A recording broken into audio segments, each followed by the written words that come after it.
여러분 안녕하십니까? 3월 31일 뉴스와이 플러스 시작합니다. 집단 휴학한 의대생들이 제적이라는 최악의 상황을 피하려 복귀에 나서고 있는 가운데 경북대학교 측은 지난 30일자로 의대생들이 전원 복귀했다고 밝혔습니다. 지난 25일 복학기한 내 절차를 이행하지 않은 학생들에게 학칙에 따른 제적 예정 안내문을 발송하면서 경북대 의대생들은 결국 집단 복학을 선택한 것으로 보입니다. 이에 의과대학 교육 시스템은 정상화가 가능해질 전망입니다. 한편 서울대 의대 학생들은 전원 등록을 마쳤으며 연세대 의대생 가운데 올해 1학기 등록을 하지 않은 학생은 1명에 불과했습니다. 전국 40개 의대 가운데 실제로 재적 학생이 나온 건 연세대가 처음입니다.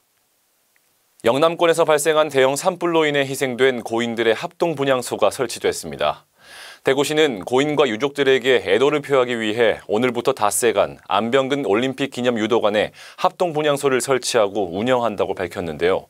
홍준표 대구시장은 오늘 낮 분향소를 찾아 애도의 마음을 전하며 대구시도 추모 분위기에 동참하고 총력을 다해 지원하겠다고 밝혔습니다.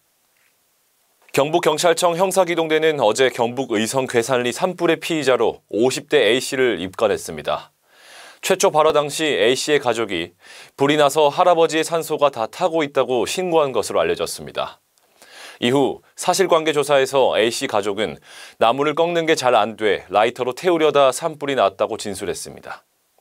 이번 산불이 당초 괴산리에서만 발화한 것으로 알려졌지만 같은 날 의성군 내 금성면 청로리와 안개면 용기리에서도 산불 신고가 접수돼 독립적인 화재 가능성도 제기되고 있습니다. 대구시는 오늘 대형 산불 사전 차단 조치의 일환으로 4월 1일부터 입산 금지 행정명령을 발령합니다. 별도 해제 시까지 팔공산, 압산, 비슬산 등 입산객이 많은 명산과 아미산, 대덕산 등 산불 대형화 위험이 큰 구역, 함지산, 구봉산 등 과거 산불 발생 구역에 적용됩니다. 대구시는 행정명령을 위반하면 재난안전법, 산림보호법 등에 따라 형사처벌 또는 과태료 등 법적 제재를 받을 수 있다고 전했습니다. 트럼프 미국 대통령의 관세 충격이 커지고 있습니다. 미국의 무자비한 철강, 알루미늄 관세 부과로 출구 전략을 세울 수라도 있는 대기업들과는 달리 수출 중소기업들은 그야말로 사면초가인 상황입니다. 중소기업 중앙회가 실시한 설문조사에 따르면 국내 중소기업 10곳 중 4곳이 미국의 관세 부과로 수출이나 매출에 어려움을 겪고 있다고 밝혔습니다. 중소기업들은 정부의 지원책으로 관세 관련 정보 제공과 물류비 지원 강화를 가장 시급히 요청하고 있는데요. 정부의 적극적인 정책 대응이 필요한 상황입니다. 오늘 저희가 준비한 소식 여기까지입니다. 고맙습니다.